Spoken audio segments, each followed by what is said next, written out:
Hi everybody, my name is Danny, and I'm so excited to present my E-IPER Capstone presentation to you all today, titled The Political Climate in Chile, an Approach to Increasing the Environmental Ambition of Chilean Candidates. But, the other way. But first, a little bit about me. I'm a dual degree with international policy. I believe I'm the second student about to graduate from that combination. Before that, I was working in corporate sustainability in Chile, where I did a bachelor's and a master's of science in engineering. So yes, this is my third master's degree. Thank you. And I repeat a lot that I'm from Chile because that's what motivates my project. I really tried to do something where I felt my positionality was well placed. And I come from a place that is, I find very special. Chile is very, very vulnerable to climate change, but at the same time is uniquely positioned for the energy transition. We have some of the best copper and lithium reserves, some of the best renewable energy resources. We even have socio-political consensus that climate is something that's important and should be addressed. But at the same time, we're extremely reliant on extractive industries, mainly mining and agriculture or timber. Therefore, especially for the political class, it is very hard to reconcile economic development on one side and, to use Ben's terms, planetary health on the other one. The consequences of this are that we're seeing increasing numbers of socio-environmental conflicts in the country, trying to oppose some of these extractive projects. Our climate policies, although they've been considered progressive, they have also been labeled as insufficient, and they're very hard to implement. So it's not the same to plan as to implement a climate policy, and we're already seeing the impacts of climate change, such as wildfire or drought. My theory of change to address this paradox is through politics, which is something I believe we don't speak about enough. I believe that if we need elected officials that are committed to climate, if we need climate action, but if we need elected officials, we therefore need to work with candidates as a way to galvanize this very early on. So with that in mind, I want to walk you through what I did and what I found. My main research question is, how may we increase the environmental ambition of candidates? And I tried to answer this through literature review on environmental politics and borrowing from the D-School through a need-finding process from the perspective and the point of view of a candidate. This is semi-structured interviews with people that work on the environmental politics space and qualitative coding, mixing some methods. And I also did a case study on an organization that is trying to solve a very, very similar question. So with that map of the country in mind, let me show you what I found. First is that local politics definitely have a role to play when it comes to climate action. There is already agreement that politics are important for decarbonization, but in particular that local governments are well positioned to do this because they're closer to the territory, they have bottom-up leadership, and they can serve as policy labs to then upscale implementations to a national or a regional level. I also found, through more than 20 interviews with candidates that won and lost elections, their staffers, their campaign teams, policymakers, NGOs, etc., that there is a recognition that climate is important, but it's very hard to incorporate climate things into a campaign strategy because of three barriers. First, salience. Although polls show otherwise, there is a perception that climate is not going to carry votes. Second, candidates are on a very resource-constrained environment in general. They don't have time, money, or support to develop a robust campaign, let alone an environmental campaign, because that's something very technical. We're all here trying to understand environmental issues better. Imagine trying to put that into something that's going to be robust from a candidate's perspective. So we know that local politics are important. We know that candidates struggle to do this. And then I asked myself, okay, what are the ways a candidate interacts with the environmental question or with an environmental issue? And I found that these modes of interaction can fall on the following framework. They can either be coercive or supportive, and they can also be official or unofficial. And let me walk you through this framework because I think this is going to highlight the space where we can, as a society, create an intervention that I find very powerful. So on the official and coercive side of things, candidates tend to relate with environmental issues through what I call name and shame campaigns, mostly done by NGOs. So an NGO comes to a candidate and tells them, what is your position on water issues? And I'm going to tell everybody what you said, and I'm going to hold you accountable. So that forces the candidate to take a position, get informed, and everybody's going to know what the candidate said, etc. Those are three examples that happened in the last 3 years in Chilean elections that forced some candidates on different levels of government to take a position on that. Also in the coercive side of things, but more on the unofficial, is backroom pressures that we don't see. They're not happening under the public eye. This quote is very representative of that. A chief of staff that says, I had to learn about climate change only after we started receiving pressures from environmentalists. So all of you that are working on community-driven projects, it works. Let's move to the supportive side of things, okay? But also unofficial, and this is something that candidates, particularly in local governments, leverage a lot, which is volunteers and networks. For example, a candidate running for mayor confessed that they relied on friends and family for information, which is contrasted with the same thing that an environmental expert in Chile said. I'm used to getting phone calls from candidates so I can review their proposals and make sure they are solid. So this is something that it's already being used by candidates in Chile, at least. So what about the official and supportive side of things? This would look like something like I have an environmental staffer, my party is helping me, or I have a partnership with an NGO. That's the ideal situation. But in local governments, which I already sort of found that are important, this is something that's not accessible for candidates. Somebody running for city council said, nobody helps you. The party is unresponsive to local races, which is again confirmed by the executive director of one of the most important environmental NGOs in Chile that said, we only focus our efforts on what they call, quote unquote, higher impact races. So in summary, we found that politics, and particularly sub-national politics, are important for climate action, but that candidates struggle to incorporate climate into their campaigns, mainly because they don't have official support structure to do so. But I believe that civil society can bridge that gap. And we already see civil society institutions doing that all over the world. Since the 1970s, for example, the League of Conservation Voters is trying to do that in the US. Climate 200 in Australia was the driving force behind the Teal Coalition that flipped the government's position on climate issues. And here in Climate Cabinet, here in the US, we also have Climate Cabinets since 2018, which is the organization I was able to conduct a case study on. I was very fortunate to spend 2 hours with Caroline Spears, by the way, a Stanford alum, who founded Climate Cabinet a couple of years ago.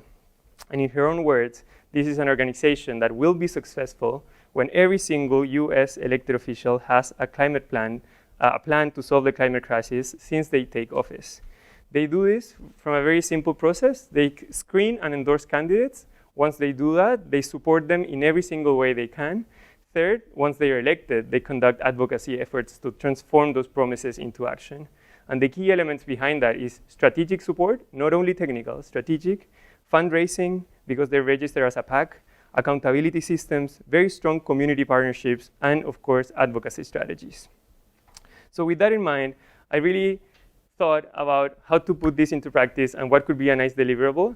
And I decided to go for it, and I launched Pacto Ambiental, a new organization to hopefully galvanize Chilean environmental politics. I have defined it as a non-profit, non-partisan organization convinced that politics is necessary to tackle the climate crisis. If you all go to pactoambiental.org right now, you're going to be able to see a landing page that I was able to create thanks to the support of E-IPER that I'm trying to use to prototype this concept and this narrative as we speak. It has the same elements as Climate Cabinet with 2 differences. Under Chilean law, institutions cannot do political fundraising, so that's off the table, at least directly. And I also found that in the Chilean context, we do need more capacity building and education, not only strategy. So what would be the theory of change of an organization like this one?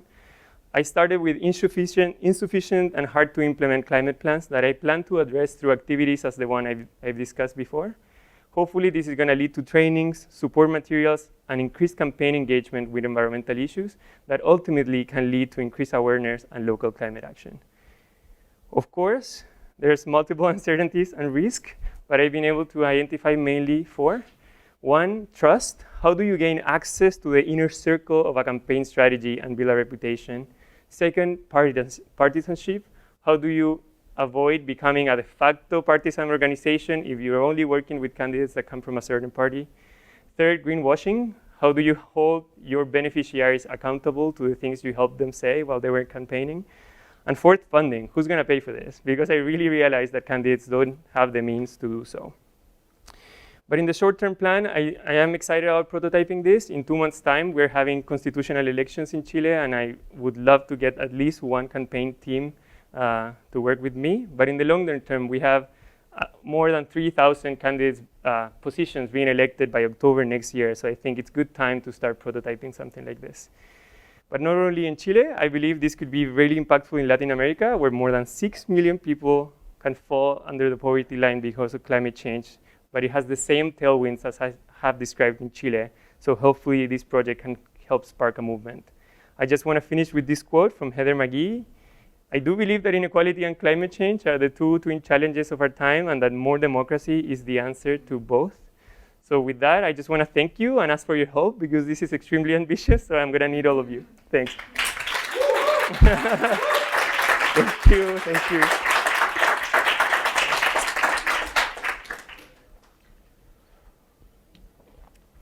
If you have any questions or feedback, I'd be happy to receive it. John, you're... That was great. I actually knew Caroline Spears as an undergrad. She was one of the big people who built up Students for Sustainable Stanford. She actually has a network of former classmates. Mm-hmm. Also very impressive. Just to push back a little bit on the democracy idea, I think it's a great idea. But this is kind of the old school greatest generation strategy. I don't want to go through the whole thing. People probably know that. But what do you do about India, China, Russia, etc., if you want to go global with this idea? Yeah. Ideas about that, which you could actually use your same framework in, I think, in a non-democratic society. I just worry that those countries are not going to change to democracy very rapidly. Certainly not. I feel certainly not rapidly enough to actually do the heavy lifting that we all want on climate. Yeah. I will say that I believe in democracy, and I hold those values close to me, and that my positionality is closer to Latin America and Chile. So if there's any partnership I could do with someone from India and China, I would be happy to. But I do think that democracy is sort of a substitute for violence, and that we need to keep pushing for it. So that's a long way of saying that I agree with Heather. And I do believe that we need more democracy in many ways, not only elections. It means a lot of community conversations, different governance systems when it comes to environmental resources. So democracy is not necessarily electoral. It's also about how we engage in society, in our decisions we make. And even in those countries, you see examples of that. So yeah. Interesting. I just heard a talk about how to deal with non-democracies to get the change you want. And actually, one big element of that is community action. Yeah. To get the locals who actually have information that the government doesn't have. Yeah. That's why I think the research set me closer to local politics, and why democracy is not necessarily only about voting. Yeah. You have more questions? Oh, sorry. This is Devon. Yeah. Love the presentation. As far as candidates you'll support, do you anticipate there will be an emphasis on informing incumbents or supporting challengers, or a path? Yeah. How do you see this kind of playing out? So, love frameworks, okay? So let me walk you through one of them that I didn't show. I found that there's two types of organizations. Organizations that do political advice for candidates, or organizations that do environmental advice, okay? So that's one distinction I need to flesh out. And the second one is, do you help a green candidate win, or do you make a winning candidate greener? And those are two very different things. I believe that making a winning candidate greener is a no-go. They have no incentive to change. That's why they're already winning, right? So if you discard that one, I think you already have a map on what the strategy would be, and in terms of who you would be working with. For example, in Australia, it's an independence movement. It's not party affiliated. It's not the same here, right? But that's how I'm approaching that exact question as I prototype the idea with people. Yeah, Sid? So first, I just want to say this is so great. We need leaders, to go into local government, to care about these issues, for us to get the kind of wins the greatest generation had.